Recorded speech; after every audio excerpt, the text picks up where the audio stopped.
আমার গত সপ্তাহের যশোরের আলোচনার একটা লাইনকে কেন্দ্র করে আমাদের অনেক রাজনীতিবিদ বন্ধুরা অনেক ক্ষুব্ধ প্রতিক্রিয়া দেখাচ্ছেন। ওই কথাকে নিজেদের গায়ে টেনে, নিজেদের গায়ে মেখে ওনারা ক্ষুব্ধ হয়েছেন।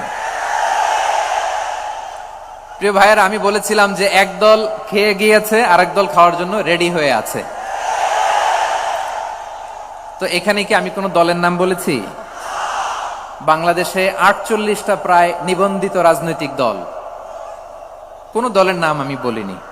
কথাটাকে আমি জেনারেল রেখেছি। দায়ীদের বৈশিষ্ট্যই এটা, দায়ীরা জেনারেলি কথা বলে, যার যেই মেসেজ নেয়ার তারা সেখান থেকে নিয়ে নেয়।